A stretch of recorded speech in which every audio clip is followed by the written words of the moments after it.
Big ideas, real talk. I'm Sara Press, and this is Nothing Small About Business. All right, welcome back to another week, you guys. This week, I had the honor of interviewing Ben Nichols, and his story is really cool because he is a communications and PR expert for some of the biggest name in sports worldwide. And just recently, he moved from the UK to Charleston, South Carolina, with the entire goal of growing the sport of paddle. And for the people in America, we call platform tennis paddle. That's not what I'm talking about here. He is talking about the sport of what we used to call padel, but it's actually called paddle. So we're going to have to work on that. It's going to take a minute. But what I find really cool is that he takes all of his experience working for F1 and the World Doping Agency and all these huge sporting companies. And what I love is he takes his expertise and is now applying it to this world of paddle. And they see a huge market in the US, and that's why they're really trying to grow it here. So I play a lot of racket sports. I actually rolled my ankle pretty bad playing, of all things, pickleball this weekend. But I just am a huge fan of racket sports, and adding this one to the mix is something that I definitely plan to do. So sit back, enjoy this episode with Ben Nichols, and make sure to follow along because I think you're going to start seeing this sport popping up in a lot more places. All right, Ben Nichols, welcome to the podcast. Hi, Sarah. Good to see you. And thanks for having me on. Sure. So before we get started, I have to clarify something. I was cracking up this morning because as I was doing more research on you, I think I've been saying it wrong. So my husband and I play competitive platform tennis, and we call that paddle. Yeah. And lately we've been hearing about this new sport coming in, and we call that padel. Yes. But then listening to some of your Instagram, is it paddle or is it padel? It's a really good point. It's the first topic of conversation across the US with this sport. So look, strictly speaking, paddle. I'm going to say that. It is, a lot of people will call it padel. And interesting you play platform tennis because I think that's a lot of the reasoning behind this kind of, confusion over how to pronounce the sport is obviously platform tennis kind of nickname. A lot of people call it paddle. And so when our paddle came along, I think, some people thought to distinguish it and give it a bit of clear blue water, they'd give it kind of the pronunciation padel. However, ask a purist and they'll say it is paddle. So, Okay. but you will hear people say both. I'm like, is this another thing that us in the US is messing up that we're just saying completely wrong? Look, it will land where it lands. It's kind of 50-50 right now how they pronounce it. But, strictly speaking, paddle is how you say it in other countries. So I think that will probably prevail. But, we'll see where it gets to. Okay, I'm going to do my best to call it paddle during this and not be thinking of the platform tennis league that I'm in. Which is also a great sport. It is. It's so fun. I'm fully addicted. And I feel like after this conversation, I'm going to have to try the other paddle and try to get into that as well. So, okay, so jumping right in, one thing that I want to start with, I want to go back, way back. And I heard a quote that you talked about where your dad said something to you about where the biggest growth happens outside of your comfort zone. And I would love to hear you talk a little bit about that. And if that is what launched who you are and the different areas that you've gone in your career because of that. Yeah, I think as humans, we're kind of creatures of habit. We like, safety and comfort to extent. And I think it's very easy to get kind of, caught up into habit and just what we know because that's where we feel safe, I suppose. But actually kind of what I've learned along the way, and I definitely kind of attribute it, I think probably to my dad or my parents growing up was like, break outside your comfort zone and do things outside your comfort zone. Because that, as much as that feels a struggle at that time and uncomfortable, that's where you expand as a person, I suppose, and grow as a person. So I think that's where you can learn. Yes, you'll make mistakes doing it, but actually it adds more strings to your bow. It means you become a more wholesome person. And I think that extends into like the professional career life as well, is you're going to, be able to do things you couldn't do, but when you try them, you're going to grow in confidence. You're going to meet more people. You're going to become a more interesting person and just become a fuller version of yourself. So absolutely, I think you can use that skill in personal life. You can use it in a career, certainly in a career, because that's what's going to separate you, I think, from, the sort of person next door, is just being able to have more things you can do and challenge yourself more. And that's where the growth happens. Yeah, absolutely. So well said. It's like if you don't just get yourself out there and start it, you're never going to know how far you can grow. And I even say that with the podcast. I hope I look back a year from now and cringe at the episodes that I'm doing now, because you only want to be growing and learning. And the only way to do that is to go through it, right? It's honestly, it is the only way. And I think that's where you're going to surprise yourself as well, because yes, people have the fear of like, oh, I'm going to make mistakes and what will people think of me and the judgment, but actually you're also going to find things you're really good at and be like, oh, I never knew that because I never tried it before. So it's just a natural thing, and it will come easier to some people than others. Some people may be more adventurous or less risk averse, but I think for anyone, you can try it, right? You can always surprise yourself and be like, oh, I did something new and good today. And that gives me confidence I can go on and do it again, or I want to do it again because I enjoyed it. So 100%. It's just, I think with confidence comes more confidence. So I think you can really, create a solid version of yourself by trying new things. Right. And building off of that. So speaking of, you have a really impressive resume where you have dipped into several different areas that you may not have been an expert of, like an F1. Can you talk to me a little bit about your history working in different various sports and how that brought you to where you are with Padel22 today? Definitely. I think, look, if I look at my career, I grew up playing racket sports, always loved sport. But when I say sport, kind of ball sports, I was never big into kind of like, motor racing. I enjoyed watching Formula One on TV, but I was not a big kind of machinery, engineering, technical guy, which is ultimately, when you look at that sport or motorsports, that's what they're machines. And I think when I moved into that sport, it was really yes, it's exciting and glamorous and exotic and kind of adrenaline filled, right? Flashy, and all of those things on the surface, but then beneath it is machinery, cars, engineers, very intelligent, machine driven people. And that world was alien to me. And I think, when I was doing PR and promoting one of the teams with it, again, take beneath the surface, I should say, you're having to communicate things like understeer and what's going on with the car and things. And that was really, again, outside my comfort zone. So I think I wanted to challenge myself of this whole different type of sport where I could, understand it and then relay that as a message to journalists or to people. I had to kind of like, my job was to be a messenger on what's going on with the team. So 100%, that was a great example of being outside my comfort zone.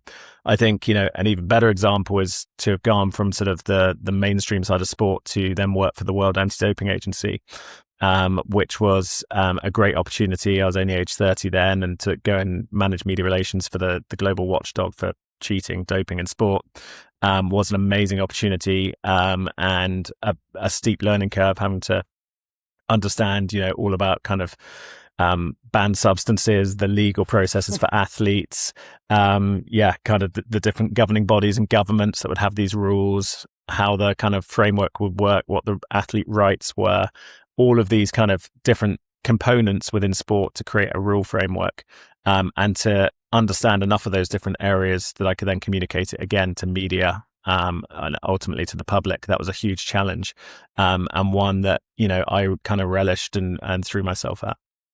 That's so cool. Okay, I want to dive a little deeper on that. So from a PR standpoint, for people, when there is something that is controversial or something big that's going on in their business, what are some of the things that you look to extract from that? Or how do you even start composing what sort of messaging that person can start using? Like, where do you even start with that? It's really tough. So if I look at the World Anti-Doping Agency, WADA was what it was known for short. You had a World Anti-Doping Code, which is like the rule book of what athletes can do, what the sports federations are supposed to do to uphold, a level playing field, what the governments kind of sign up to. It's this global rule book of like, these are the rules on anti-doping, doping in sport. And whilst I didn't need to know every page inside out, I needed to have that literally on my desk at my disposal for like crafting media responses. I needed to, journalists would be kind of voraciously looking for stories around doping in sport, because it's sure that was a exciting. Very hot topic. Yep. It's a totally hot topic, and this was off the back end. I arrived there in 2013, off the back end just after the whole Lance Armstrong saga, and it was just before the whole Russian kind of state-sponsored doping scandal. So it was a really, kind of big time where a lot of cheating was going on in cycling and track and field, and I couldn't know that book inside out, but I needed to be a journalist. I needed to know enough about those kind of rules, and I needed to know which department to go to get the legally sound, correct answer to relay to a journalist, because of course they're going to quote you as a spokesperson, and they're going to need to know what anti-doping agency has to say. And you better know your stuff when you're you got to know your stuff. Like, yeah. you had the chairman of the company, you had the director general, and I guess I was kind of there as like a third spokesperson when they weren't available, when it wasn't appropriate for them to comment on something. So I had to absolutely know my stuff. And the key for me was about, as it's always been, getting on with people, communicating with people, understanding how to work with them and how to take sometimes complex messages and relay it in a way that works for the audience.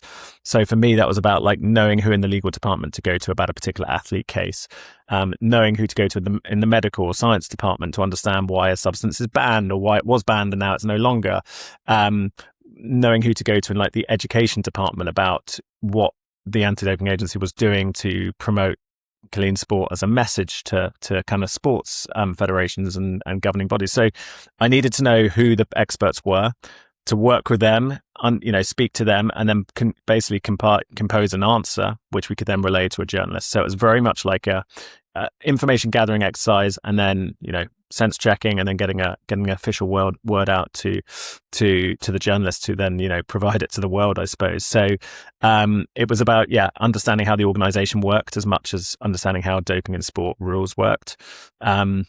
And making sure, as well as like the the firefighting aspect of it, we could also promote what the organization was doing to show why fair sport and clean sport is kind of the way forward, and why that's what fans and people want to subscribe to. So it was about promoting like the positive work the organization did as much as like the negative scandals of athletes cheating. Of what was going on, right? Yeah, that's so interesting. Okay, so you're in this whole PR world. Where do you make the jump then to paddle? So I was there. Did you play paddle first? No, I didn't even know it existed then. So that's crazy. So, I was there 2013 to 2017 at WADA in Montreal, Canada. And then I had kind of 6 or 7 years back in England, working with Olympic federations, Olympic athletes, sports federations, kind of, on the PR communication side of things. And then the link to paddle was I grew up as a racket sports person. I played a lot of tennis and squash. And then around 2019, 2020, I was in Dubai and I got brought into a game of paddle. And my sister was playing, and it's a doubles game, and she had a couple of other players, and someone pulled out, and she was like, "Do you want to come play this sport? I need someone to fill in." And I'd kind of heard of it by that time, and stepped in and loved it. And so I was aware of the sport. I played it. There weren't many courts back in the UK where I was living at the time. And then fast forward to 2022, I was doing a contract for the LTA, which is the tennis governing body in the UK, and part of their kind of remit is they also look after paddle as well as tennis. And I was looking after PR for the British paddle team as part of my work. And I just realized at that time, so this is 4 years ago, just sort of realized this sport's about to take off. So it's kind of been doing what pickleball's done in the US, it was doing in the UK. Okay. And there were people building courts. Oh my God. Pickleball's been nuts. And it was growing rapidly, people investing, people building clubs. There's a lot of hype around paddle in the UK 4 years ago. And I just sort of thought, number one, my contract was coming to an end. I need a job. I had that very human need of what's next. I was a freelancer. Number two, I'm a racket sports person. Number three, I was meeting a lot of people putting money into the sport and building clubs. And I just thought I was in this perfect kind of place where I was like a bit of a crossroads in my career, and this sport's about to take off, and I can't see anyone working on the storytelling and telling the narrative of it. And I think it's going to be the next big thing.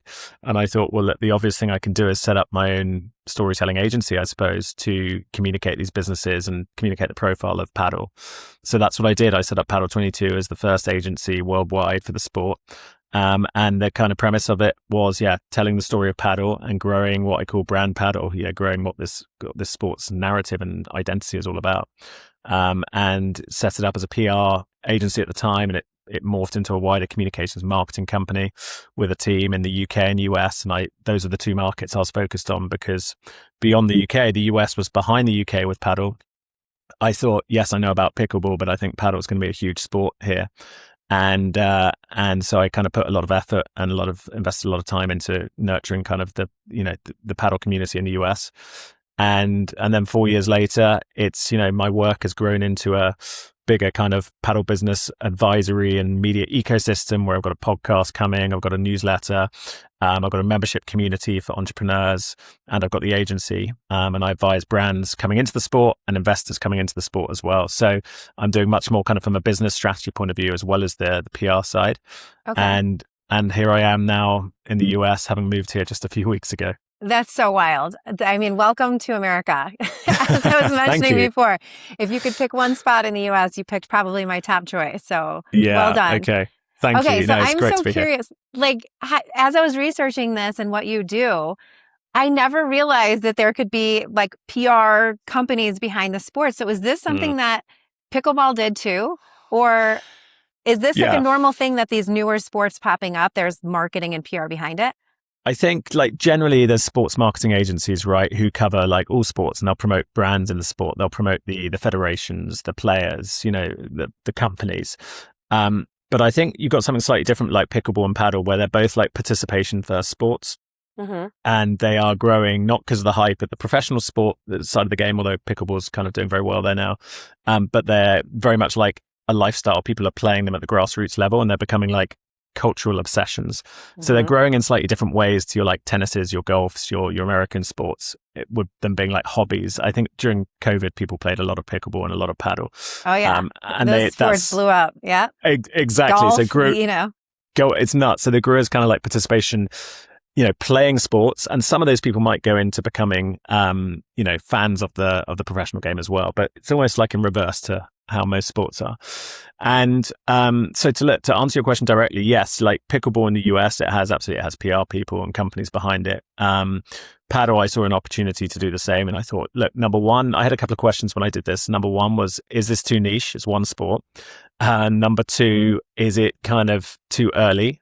And the answers to the first one, I was like, I don't think it's going to become less niche. And number two, it's, you know, might be a bit early in 2022, but I'm at a good point in my career where I've got, you know, something I need to do. And I think, you know, it will, if I get in early as a kind of first mover, it will, over time, if I do a good job, it will hopefully count for a lot. So yes, it was quite early to set something up. But as the sport grows and the number of companies, number of players, number of kind of people and stakeholders involved grow, it becomes, you know, easier in a way because there's more of an industry. Well, I think what's so smart about what you're doing is you're building this whole ecosystem around it, but you're at the center of it. So if anybody has any question about this sport, your name's going to be popping up as the person that probably knows a lot of the players that are involved in this whole world. Yeah. And it sort of happened, not by accident, more design. Like that was my question. Was that intentional? Well, it was a little bit of, look, the situation 4 years ago was, I'm doing this. It's tough because it's quite niche at that time. You're trying to as well, like there is a hype around the sport, but not everyone's converted yet. So you're trying to get people involved, enthused, and people are curious. They're like, oh, what is this paddle thing? I've heard of it, you know, so you're trying to bring them along with you, bring them into this kind of orbit. And then if they're in that orbit, number one, they might play. But number two, if they get into the business side, that's when you've kind of got them as like, you know, they see what you're doing. So I think you're kind of building the plane and flying it is the way I can look at it at the same time. That's the only way I do things. Which sounds a little messy, but actually it's more fun. And it's, you know, when have we had a time in kind of our lives when we've grown up with all the sports, right? And we've inherited like decades of history and baggage and culture of like just how they are. So you can go and work in those sports, and I have done, but there's a certain way with them. Something like paddle or pickleball, you're sort of inventing how it's felt and seen in real time because there's no history to it. So that's the fun thing, is you can kind of shape, hopefully I'm able to do this, is like shape the identity of it and how people perceive it, and just almost be help drive what this thing is about yourself, as well as working with the companies. So to answer your question, I think it's kind of like it's been a very much building it as I go. So a big part of obviously the PR work is trying to get the attention of journalists and media audiences. And there weren't that many media covering it back then. So I'd have to absolutely do my kind of best job to convince media this is a story for you and this is why. And it could be, without going into the weeds, it could be, this is the world's fastest growing sport and there's this many players playing, there's this many courts, there's kind of like a craze story to it. It could be, this is the business side and the investment going in. It could be, these are the celebrities playing, so there's kind of like the tabloid style. So right, you're kind and of coming at it. Celebrities that own the teams, or like there's celebrities that own the pickleball teams now. Exactly. So you're kind of coming at it from multiple angles, thinking about like, this is a story in so many different ways. And it's a story, there's like, it gets into like publications like women's and men's fitness magazines and stuff. And you're like, okay, it's the new kind of like, health regime with a sport attached. So there's lots of ways of looking at this as a story as well as just purely a sport. And I think that's where I've had to be really creative. Is it's not a traditional sport that, has a reputation already. You're kind of having to make it relevant to journalists. And that's kind of brought out hopefully the best of me as well. Right. You brought up something really interesting that I just sparked a thought. And it is such a social sport. And with the trends of people becoming healthier, more active, and not wanting to drink as much, like alcohol sales are down. If somebody asked me to go play paddle, I'd be excited and all about it. If someone asked me to go meet them at a bar, I'd be like, nah, I'll pass on that. Yeah. And so providing that experience where people can socialize in an area.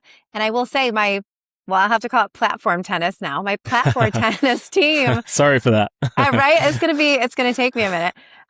It is such a social thing. We love playing. There's, 10 to 12 of us on the same team. We play a couple times a week. We play in matches. And we're sad when it ends because for us, it's more of a winter sport. Yeah. And so it becomes like a cult following in a sense. 100%. When you can get good at it. That's all you want to do. You're like, no, let's go play paddle.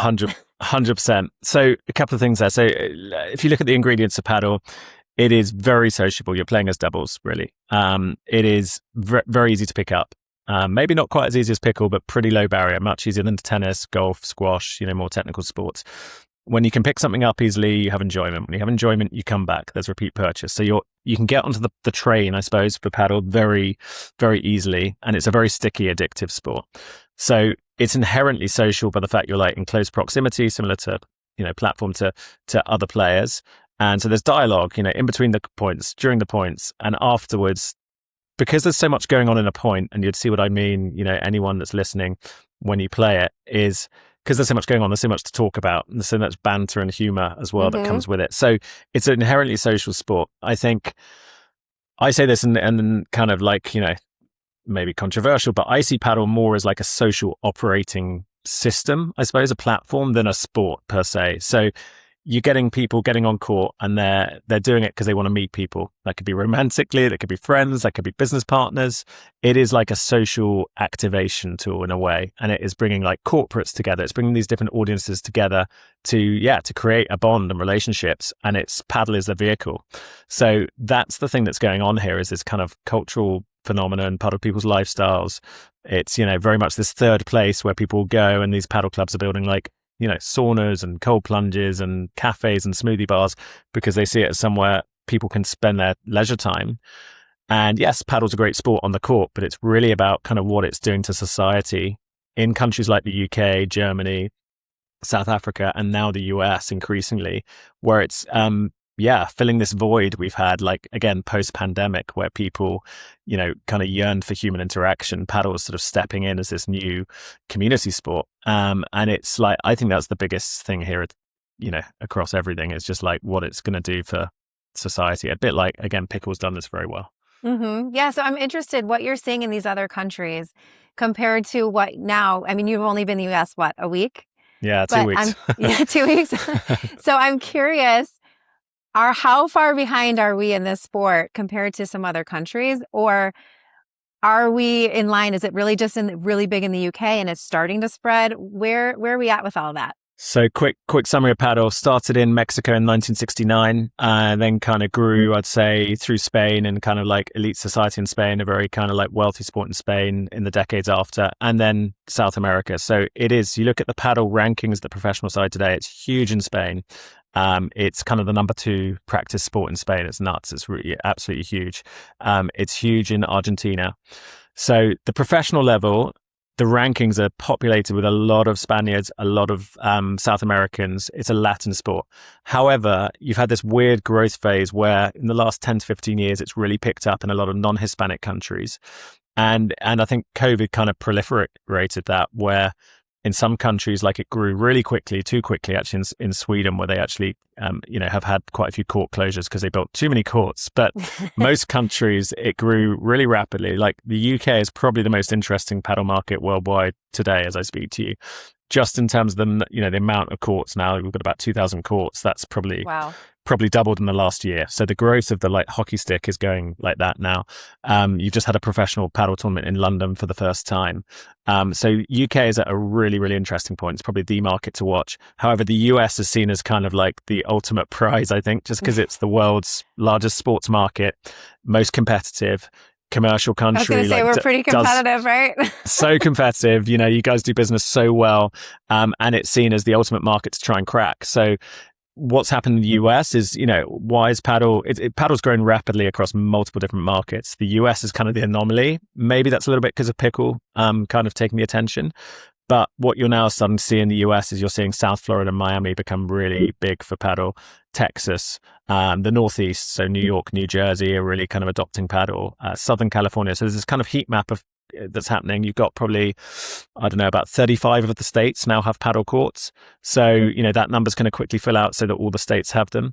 You've got, a market like Charleston, a fairly small market that's just building its first, big paddle center that's opening this year. So you've got it's like a kind of, a heat map now where the sport is really growing. Look, there's predictions that you've got in the US now, I want to say 1,300 courts probably. I know again, 2 of them close to my house now. There are some in Chicago and Illinois. There's some that, and there's predictions that number could be at, I don't know, 10,000 in a few years' time by 2030.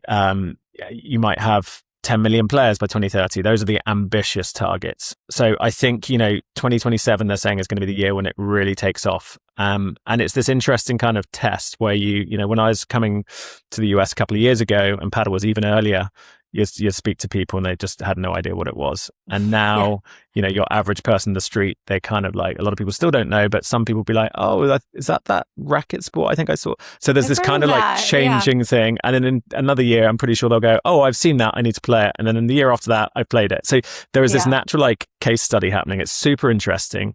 Again, coming back to like, we've never had this opportunity of like a new sport to sort of witness this, right. And know that that you're here and you know where the sport is going because you've seen it happening in these other countries.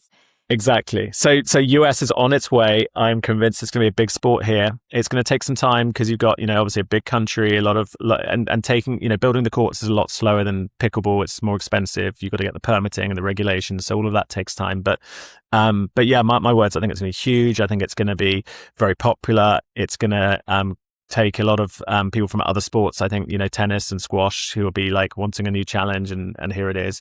And I think you'll get a lot of non-racket sports people who start playing because it's not as technical as some of those sports. So it's got everything going for it. More accessible. Mm-hmm.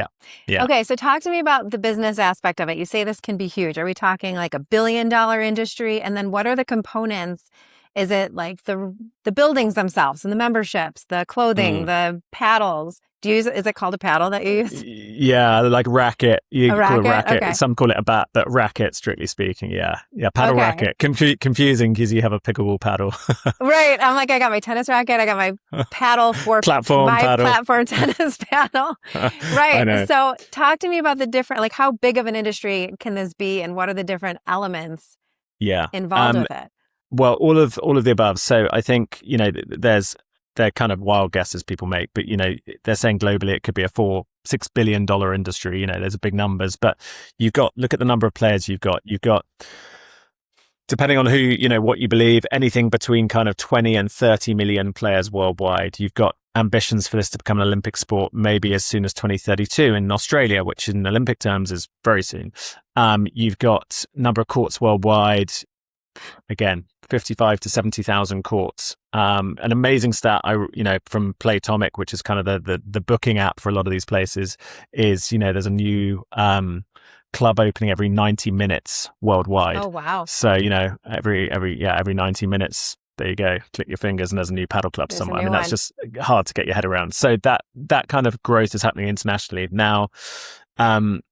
What do I think in the US? Like, you've got what's the first thing you need? Courts and clubs. So that's the main focus for businesses is places to play. And is that independent people opening these up, or is there a business behind that that's opening 30 locations? There are like one-off independents who just want to like have, maybe they've just loved the sport and they want somewhere to play and they see it as an exciting new business opportunity. And then there's the more ambitious ones opening as operators. You know, there's operators opening 3, 4, 5 clubs in different markets. There's one operator called Padel House, which is big in Brooklyn. It's now gone to Denver, to Nashville, to Atlanta. So they see it as like a massive business opportunity.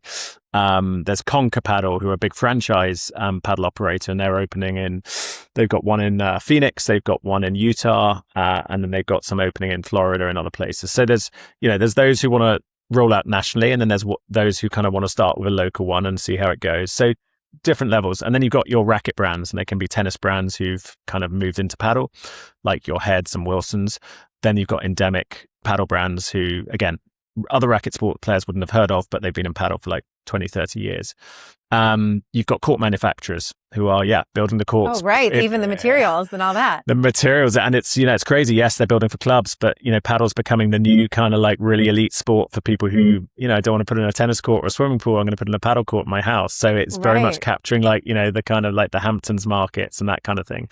And what else? You've got, people setting up the university college system who are getting it into, colleges and building paddle societies and all the kind of, Ivy League universities. So you've got that side. And then you've got, things which haven't really happened yet. Who's going to get it into school kids and bring it into like the system? Because that's when you're going to get the first kind of generations of American paddle players, really, is kind of like bringing it in at the ground level when they're young. So look, there's so much happening, and there's people investing from outside who see it as a business opportunity. There's people who are, brands. There's great, you mentioned the non-alcoholic brands. There's like Biro, Tom Holland's company. There's Heineken 00, the non-alcoholic Heineken version. They are sponsoring in paddle because they see a really attractive demographic to reach through this kind of experience thing. Active people, they want to be healthy. Yeah. They don't necessarily want to be drinking on a Tuesday night. They don't need it while they're playing, but you want something. Exactly. Right. You've got IM8, who, a company backed by David Beckham. I love them. They sent me a bunch of product. I actually really enjoy their stuff. Yeah. So look, they've aligned with paddle, and they've aligned with different venues, and they're doing some really interesting stuff like a pro-am competition. So it's not, you've got Oakbury Assay in the UK actually, who've partnered with the paddle club. So you've got brands who are trying to reach this like, kind of a wellness audience who see a nice demographic they want to target, and they see it as a different way of sponsoring because they think they can get, they can activate with people doing on-court stuff. So there's some really interesting companies who've spotted paddle as like a great platform to further their business. Yeah, I'm so excited to play it now. I can't wait to tell my husband. I'm like, okay, instead of playing platform tennis next week, we're going to try this. 100%. So we're getting a little close to running out of time, but I have a few more questions for you. So moving into the US, what are some of the biggest challenges that you think you're going to face that you might not have seen in the UK or might have seen early on when you're building this out in the UK? Look, I mean, it's the scale. Like the UK is a country of 70 million people now. We're a small island with a lot of people. You guys are a big country with a lot of people, but you've got a lot of land space. So I think the biggest challenge is education. It is, just the getting it out, I'm a, evangelist for paddle. I'm here to kind of like on a mission to spread the word of paddle and get people realizing why they should care about this sport. And you've just got a huge volume of people for this to reach. And you've got the competitiveness of like, deeply entrenched cultural sports in America, your major league sports. And then you've got racket sports culture and golf. So you've got a lot to kind of penetrate. And then you've got kind of obviously the younger generations, and are they even playing sport in the first place? So how do you get them into paddle and show them all of its kind of health and wellness benefits? So I think it's just like you've got a landscape with so many people vying for attention and so many sports trying to grab an audience. And then you've got paddle to throw into the mix, which is, a foreign sport, right? So it's not kind of grown up here. Pickleball is, American sport, so maybe easier. It's got Pickleball might be the gateway drug, though, to paddle. Exactly. So there's a lot of pickleball clubs or tennis clubs who put in pickleball and are now putting in paddle. So it is kind of like this new sport people are seeing from pickle, I think, and from tennis. And that's going to be interesting is like, how many come over, or maybe I think a lot of people will play all because we get bored of things. So having variety is good. So yeah, biggest things, education, competing, if you want to call it that, with other sports and other people's other kind of pastimes. And I think it's just, growing the sport as, far and wide as we can, and getting it into the public area. So schools, parks, recreation. And at the moment, it's quite an expensive elite sport that, there's a price point to it. So how do we make that shift and make it more accessible to all? More accessible. Right. Yeah. Yeah. Yeah. And so what can people expect? What can listeners expect to see maybe in the next 6 months? What do you see starting to happen in the very beginning stages now? Is it just going to be mainly the education piece, or what can people expect? Yeah, I think you're going to start to see, I mentioned this kind of 35 states, that's probably outdated since we've started this call. Like, it's literally changing quite rapidly, but I think you're going to see every 90 minutes, right? There you go, every 90 minutes. But you're going to see, each of the states have a paddle, club soon, and that will change pretty quickly. I think you're going to see, the second and third tier markets, your Charlestons and places will start to bring in paddle that haven't previously had courts. So you're going to see it available in a lot of, certainly all the states, but a lot of different cities. So it will spread out more. I think you're going to, bit by bit, you're going to see, more mainstream public people with public profiles talk about this sport. We've seen Joe Rogan talk about it. We've seen Eva Longoria, Serena Williams talk about it. The more people like that spread the word, the more it will capture people's attention. They'll start to turn their heads at it. So I think you're just going to see this filter out.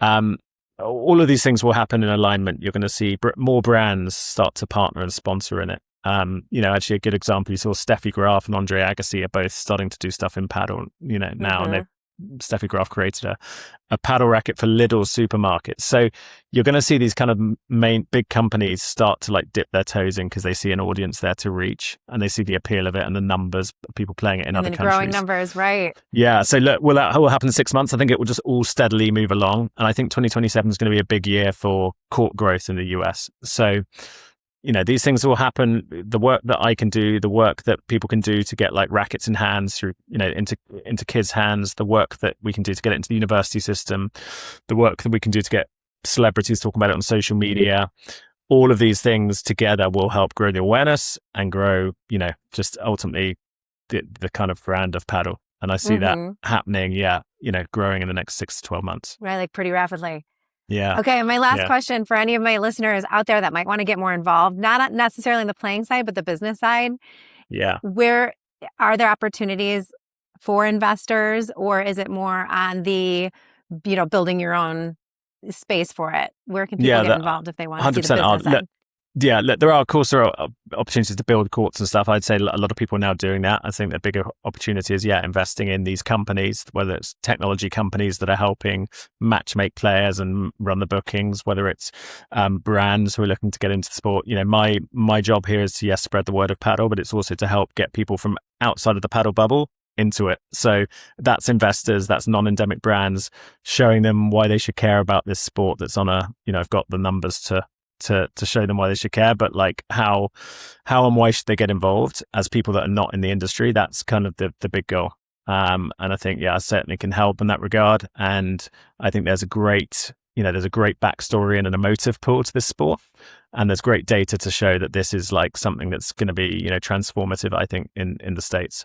Right. It's going to be hard to ignore. I love that we're having this conversation, and in a year from now, everyone's going to be like, oh yeah, I play that all the time. Right? Exactly. So hoping you'll get on court in Chicago soon as well. I think in the town right north of where I'm at, I'm just north of the city, and there's a few on the North Shore that are becoming more and more popular. So amazing. We now have access to it. We just need to learn the rules of the game. So I'm sure you will pick it up quickly, and I'm sure you'll be on the train. I'm going pro. When's the Olympics?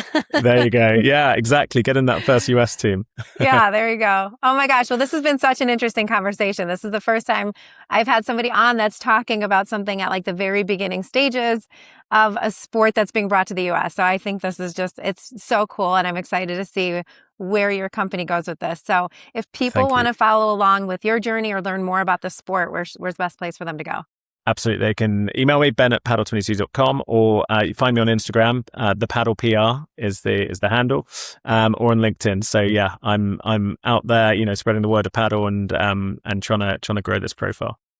Awesome. Well, thank you so much for sharing with the audience today, and best of luck with everything. And Thank you so welcome to the much, Sarah. US. Thank you. Thank you. Good to be here. Thanks for listening to Nothing Small About Business. Make sure you follow this show so you don't miss the value in upcoming episodes. Share this with someone who's growing, and connect on socials for more.